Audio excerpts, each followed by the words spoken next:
Isolator in pharmaceuticals has a significant place in the production of sterile products because of their decontaminated environment.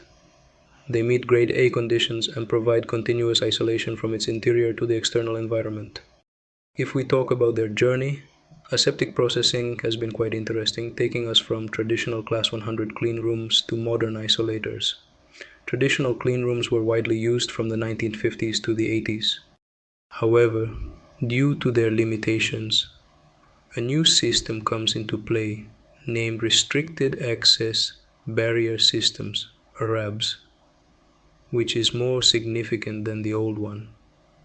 The origin of isolators in the early 1980s was one more step for aseptic processing.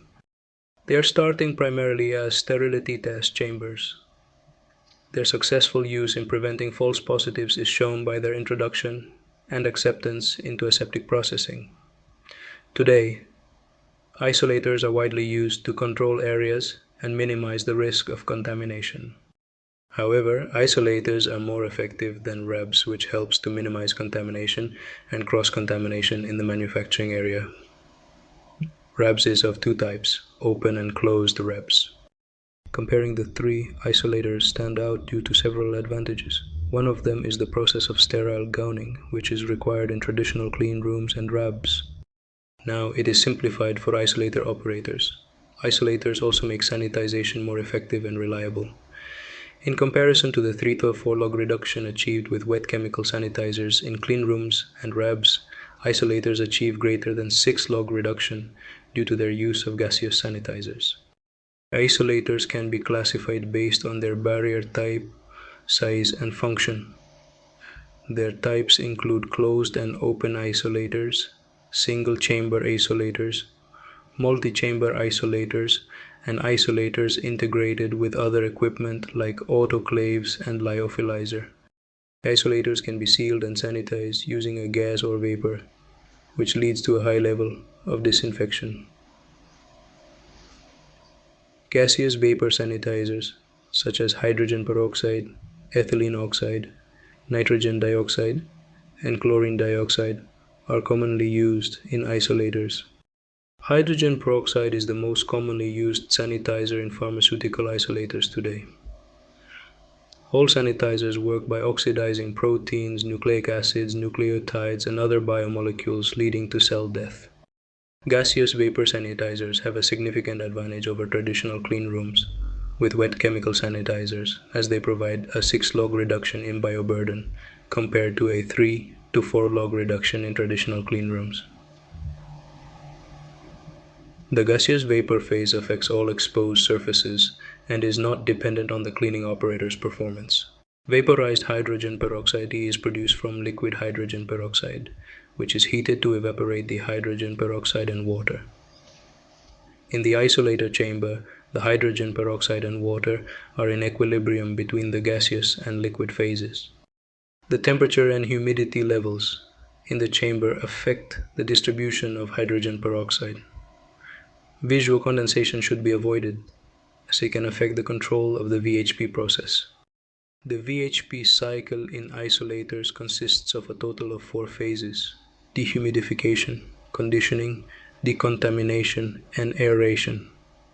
During the process of dehumidification, temperature and humidity levels shall be maintained. Next, conditioning is done for rapid diffusion of hydrogen peroxide to achieve high levels of sanitization. Next, decontamination maintains the high level of VHP for a fixed time period. And last, aeration is done to remove the VHP to safe levels.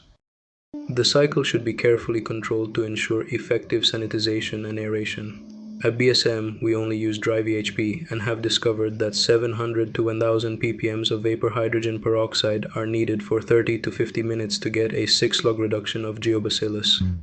It was also noted that the closer the relative humidity is to 100%, the faster the kill.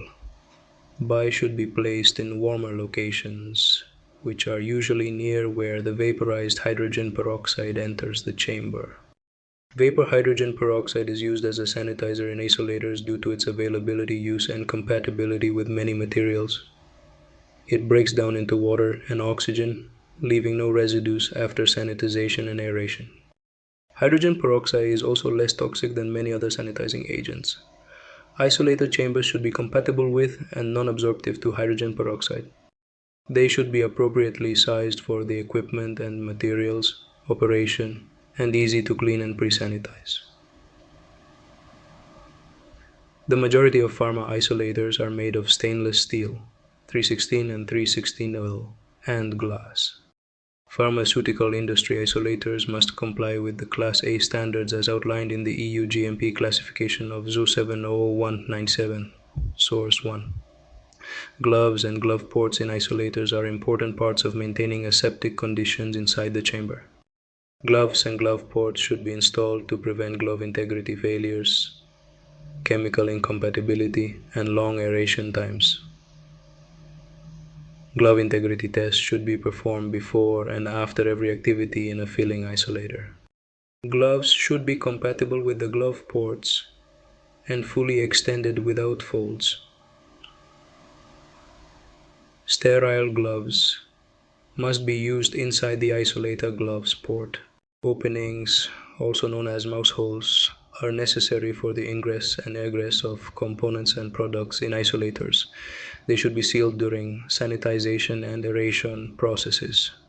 Active and passive mouse holes are used, and additional measures should be taken to protect the mouse holes from external contamination. Isolators require a laminar flow or unidirectional airflow from the top to the bottom of the chamber. Turbulent flow can be accepted in closed isolators that are compact and do not house processing lines. Air can be recirculated through a plenum or have 100% exhaust and make-up air. The airflow should be carefully controlled to maintain pressure and temperature levels. Vaporizers are used to produce vaporized hydrogen peroxide in isolators. They heat liquid hydrogen peroxide to evaporate the hydrogen peroxide and water. Fans direct air through HEPA filters. Recirculate air through a plenum with some exhaust and make-up air, or 100% exhaust, 100% make-up air. Unidirectional versus turbulent flow. Turbulent airflow is acceptable in some cases by some regulatory authorities. FDA. Turbulent flow can be acceptable with enclosed isolators, which are normally compact in size and do not house processing lines. Excess sterility isolators. Surface monitoring must be done at the end of an operation and before opening the isolator, while making sure to check gloves and critical surfaces such as fill needles, inside stoppers, and other critical areas. Glove integrity tests also have an important role in this process. Environmental monitoring is very important to perform at various locations during operation. The plates that you use should be validated for exposure to VHP. Our suggestion to effectively use these plates involves hanging them inside your isolator to ensure the outside of the wrappings is decontaminated before you open them to use. However, to ensure the effectiveness of the plates, a validation process is mandatory to verify that they didn't absorb excessive vapor hydrogen peroxide, which might lead to false negative results. After digging deeper into the issue, it was found that plates should be placed in sterile containers before taking them out of the isolator to avoid contamination. A disturbing period witnessed positive hits inside the isolator, and 2 potential sources were identified. The problem seemed to vanish once we placed the plates in sterile containers before they were passed out of the isolator. It helps to prevent contaminants, easy for product transfer by using an exit port without interfering with the external environment. It is useful for handling, filling, sampling, and transferring solid, liquid, semi-solid, and powder materials. It provides a sterile environment. Positive and negative pressure inside the chamber prevents contamination from external environments and working persons. It allows to control of various parameters like temperature, RH, and pressure. Lower cost, easy to operate and maintenance. Isolator requires less space to install. Similarly, when it comes to choosing an isolator supplier, opt for the most modern technologies. In essence, much like you wouldn't buy an outdated clean room or wraps to produce your sterile product, you shouldn't when a much more technologically advanced option exists.